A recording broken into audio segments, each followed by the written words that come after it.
Assalamualaikum warahmatullahi wabarakatuh. Selamat pagi anak-anak, gimana nih kabarnya? Alhamdulillah.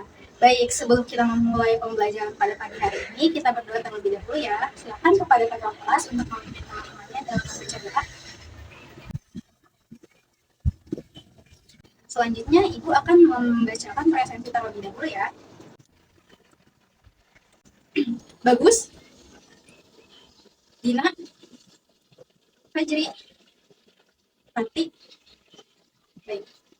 Alhamdulillah hadir semua ya. Nah, di pertemuan sebelumnya kita kan telah mempelajari mengenai perkembangbiakan vegetatif dan generatif. Nah, kalian masih pada ingat gak nih mengenai perkembangbiakan vegetatif dan generatif itu apa? Coba untuk Ranti jelaskan apa sih yang dimaksud dengan perkembangbiakan generatif dan perkembangbiakan vegetatif. Baik, betul sekali ya Ranti. Nah, jadi inti dari perkembangbiakan vegetatif dan generatif itu, kalau generatif itu dilakukan secara seksual atau kawin. Nah, sementara kalau vegetatif itu dilakukannya secara aseksual atau tidak kawin. Nah, pada pertemuan pagi hari ini kita akan membahas mengenai pewarisan sifat. Nah, sebelumnya Ibu izin membacakan tujuan pembelajaran pada hari ini terlebih dahulu ya. Nah, yang pertama, nantinya siswa mampu menjelaskan molekul yang mendasari pewarisan sifat. Lalu yang kedua, siswa mampu mengidentifikasi struktur molekul DNA. Kemudian yang ketiga, nantinya siswa mampu menjelaskan struktur materi genetik berupa DNA, RNA, dan juga kromosom. Nah, sebelum kita langsung ke materinya, Ibu ingin bertanya terlebih dahulu nih. Sebelumnya kalian pernah mengamati nggak sih orang-orang di sekitar kalian? Misalnya aja teman sebangku kalian deh. Nah, misalkan kalau Dina punya rambutnya itu bentuknya keriting, sementara teman sebangkunya Ranti memiliki bentuk rambutnya lurus. Terus Dina ini warna rambutnya ini coklat, kalau Ranti warna rambutnya hitam legam. Nah, kalian pernah mengamati nggak? Pernah ya. Nah, kalian tahu nggak sih sebenarnya apa yang membedakan antara individu satu dengan individu lainnya? Baik, yang membedakan antara individu satu dengan yang lainnya itu karena adanya gen. Apa sih gen itu? Gen dapat kita artikan sebagai kode yang diwariskan dari orang tua kepada anak-anaknya yang menentukan sifat-sifat makhluk hidup. Contohnya seperti tadi, apakah nanti uh, bentuk rambut keturunan kita itu apakah nanti bentuknya akan lurus atau keriting, lalu warna rambutnya itu apakah akan berwarna hitam, coklat, atau pirang. Seperti itu ya. Gen itu sendiri diwariskannya melalui sel sperma dan sel telur. Nah, ayah ayah ini akan mewariskan gennya kepada anaknya itu melalui sel sperma. Nah, kalau ayah gennya melalui sel sperma, lalu ibu mewariskannya melalui apa? Betul sekali, melalui sel telur ya. Gen itu terdapat di dalam kromosom yang berfungsi untuk mengatur metabolisme dan pembentukan protein dan pembentukan protein pada setiap bagian tubuh makhluk hidup. Setiap sel pada bagian tubuh makhluk hidup itu komponen utama penyusunnya berupa protein. Sehingga ketika ada perbedaan gen, maka ada perbedaan protein yang dihasilkan pula. Nah, hal tersebut yang menyebabkan atau mengakibatkan adanya perbedaan sifat pada setiap individu. Lalu, kita akan membahas yang pertama mengenai kromosom. Seperti yang sudah kita ketahui bahwasannya di dalam inti sel itu terdapat benang-benang kromatin, di mana benang-benang kromatin ini nantinya akan memadat membentuk kromosom ketika sel akan membelah. Lalu kromosom ini jika kita perbesar, maka kita dapat melihat bahwasannya kromosom ini merupakan gumpalan dari benang-benang yang sangat halus dan sangat panjang yang kita sebut dengan kromatin tadi. Nah, lalu jika kromatin ini kita perbesar lagi, maka kita akan dapat melihat bahwa strukturnya itu akan berbentuk seperti untayan ganda, atau istilah kerennya itu kita sebut dengan double helix ya. Nah, untayan ganda atau double helix ini juga disebut dengan DNA atau deoksiribonukleik asid. Dan DNA inilah yang nantinya akan membawa kode genetik atau gen. Lalu DNA itu melilit pada sebuah molekul, di mana molekul ini merupakan molekul protein yang disebut dengan histon. Nah, tadi kan kita sudah membahas mengenai kromosom ya. Lalu, apa sih pengertian dari kromosom itu sendiri? Jadi kromosom itu sendiri merupakan struktur pembawa materi genetik yang tersusun dari rangkaian rantai yang sangat panjang dan protein-protein yang mengikat gen tersebut atau protein-protein yang mengikat DNA tersebut. Nah, dalam tubuh manusia, manusia itu memiliki 46 buah kromosom.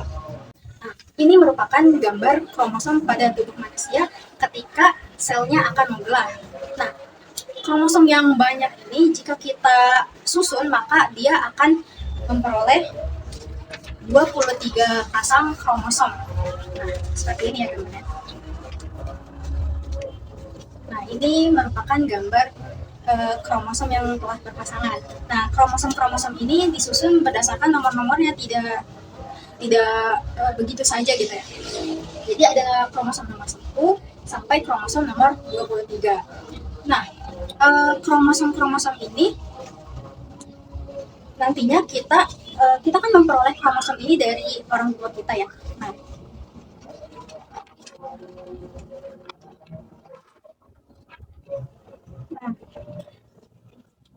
setengah dari satu kromosom ini kan ada dua ya.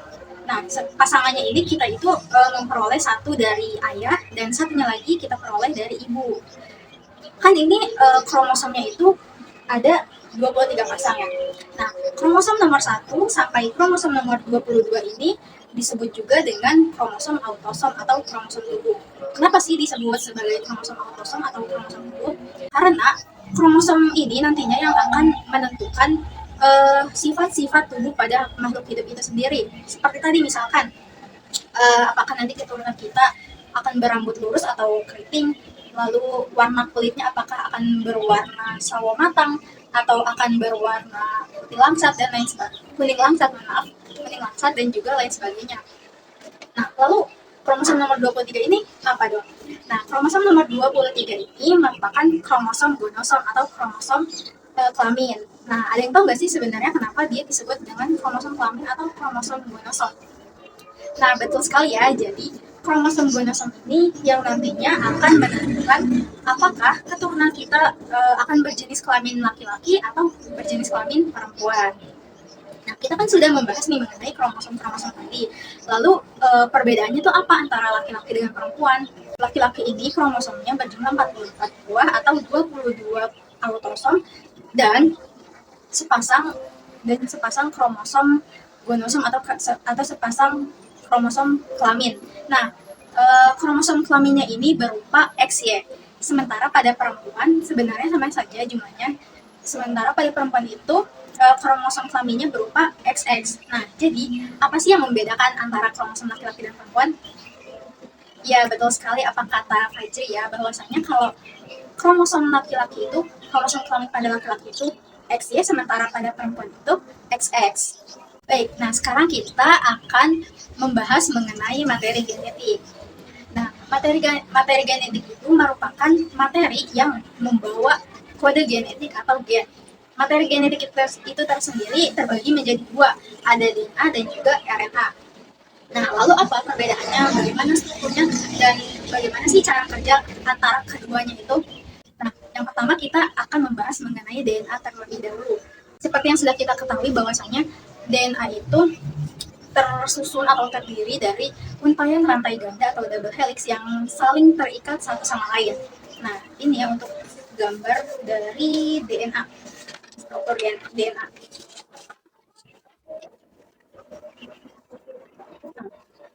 Ini struktur DNA.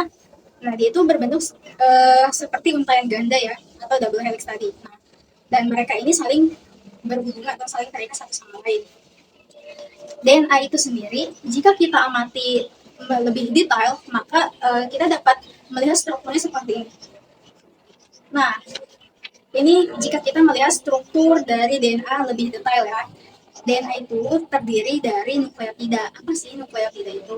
Nah, nukleotida itu yang ini nih, yang 3 komponen ini. Ada yang berbentuk bulat. Yang berbentuk bulat ini disebut dengan gugus fosfat. Nah, kalau yang berbentuk segi 5 ini disebut dengan gula pentosa. Nah, adapun gula pentosa pada DNA ini berupa gula deoksiribosa. Nah, dan yang terakhir yang ada angka-angkanya ini A, T, G, C ini merupakan basa nitrogen. Nah, basa nitrogen itu sendiri terbagi menjadi dua.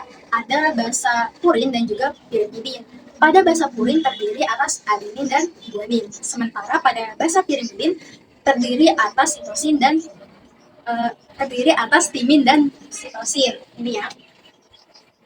Nah, yang A ini untuk adenin, yang G ini guanin, ini timin, dan C ini sitosin. Nah, mereka ini selalu berpasangan dengan pasangannya. Adenin selalu berpasangan dengan timin, lalu guanin selalu berpasangan dengan sitosin. Nah, urutan basa nitrogen ini yang sampai ke bawah ini nantinya yang akan menentukan kode genetik yang mengakibatkan adanya perbedaan antara individu satu dengan yang lainnya ya. Lalu, fungsi dari DNA itu sendiri apa sih? DNA berfungsi dalam membawa informasi genetik atau gen dan juga mengatur atau mengembalikan sintesis protein. Lalu untuk materi genetik yang kedua yaitu ada RNA. RNA atau ribonucleic acid. Nah, sebenarnya pada RNA sama saja seperti DNA, hanya saja struktur yang membedakan itu pada strukturnya. Nah, untuk struktur RNA itu sendiri seperti ini. Nah, tadi kan pada DNA itu strukturnya untaiannya ganda kan. Nah, sementara pada RNA dia itu rantainya itu untai tunggal. Nah, seperti ini. Itu perbedaan yang pertama. Nah, sama seperti DNA, RNA juga terdiri atas nukleotida. Ada gugus fosfat, ada gula pentosa, dan juga ada basa nitrogen. Nah, namun pada RNA ini gula pentosanya berupa gula ribosa. Sementara tadi pada DNA itu berupa apa gula pentosanya? Ya, betul, berupa gula deoksiribosa ya. Lalu yang ketiga pada basa nitrogen. Basa nitrogennya ini sebenarnya sama, pada basa purinnya ada adenin dan guanin. Yang membedakan hanyalah pada basa pirimidin. Basa pirimidin pada RNA itu terdiri atas sitosin dan urasil. Nah, sedangkan tadi pada DNA itu terdiri atas timin dan urasil. Jadi, timin yang ada di DNA tadi itu diganti oleh urasil yang ada pada RNA. Nah, susunannya ini yang nanti akan melibatkan perbedaan struktur protein yang akan diproduksi. Fungsi dari RNA itu sendiri yaitu untuk mengatur sintesis protein. Nah, jadi apa yang dapat kita simpulkan dari pembahasan mengenai DNA dan RNA tadi? Baik, untuk perbedaannya ya, ada yang bisa menjelaskan nggak satu perbedaan antara DNA dan RNA? Betul sekali ya apa yang dikatakan oleh Ranti, bahwasanya perbedaan struktur antara DNA dan RNA. Pada DNA itu berbentuk double helix atau untaian ganda, sementara pada RNA itu berbentuk untai tunggal. Nah, lalu yang perbedaan kedua itu apa? Ada yang tahu nggak? Ada yang masih ingat nggak? Oke, betul ya apa yang dikatakan oleh Dina, bahwasanya perbedaan yang kedua itu terdapat pada gula pentosa. Gula pentosa pada DNA itu berupa gula deoksiribosa, sementara pada RNA berupa gula ribosa. Dan perbedaan yang selanjutnya ada yang masih ingat lagi nggak? Barusan banget loh. Oke, benar ya apa yang dikatakan oleh Faji. Jadi perbedaan selanjutnya itu terdapat pada basa pirimidin.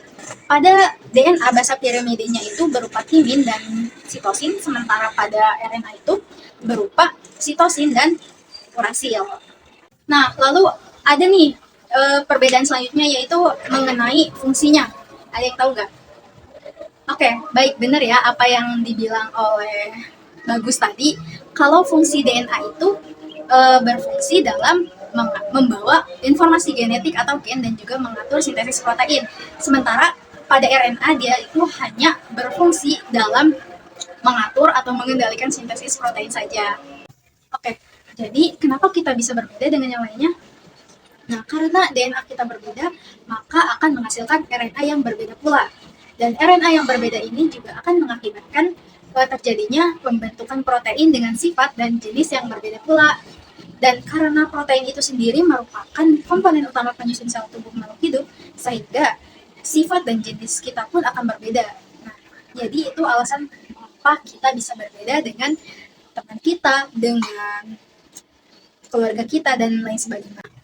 Baik, dari pemaparan yang telah Ibu sampaikan tadi, Apakah ada yang masih belum dipahami atau ingin bertanya, dipersilakan. Tidak ada. Semoga kalian semua paham dengan apa yang Ibu sampaikan, dan jangan lupa untuk mengulas kembali materi yang Ibu sampaikan di rumah supaya pemahaman kalian, konsep-konsep kalian mengenai pewarisan sifat ini lebih menempel di otak kalian gitu, dan tidak mudah lupa juga. Jika tidak ada yang ingin ditanyakan lagi, Ibu akan menutup pembelajaran pada pagi hari ini. Ibu persilakan kepada ketua kelas untuk membaca doa untuk pembelajaran pada pagi hari ini. Sekian yang dapat Ibu sampaikan. Jangan lupa dipelajari materi hari ini di rumah, diulas lagi, direview lagi, dan juga pelajari lagi materi yang akan kita bahas di pertemuan selanjutnya. Sekian yang dapat Ibu sampaikan. Terima kasih. Wassalamualaikum warahmatullahi wabarakatuh.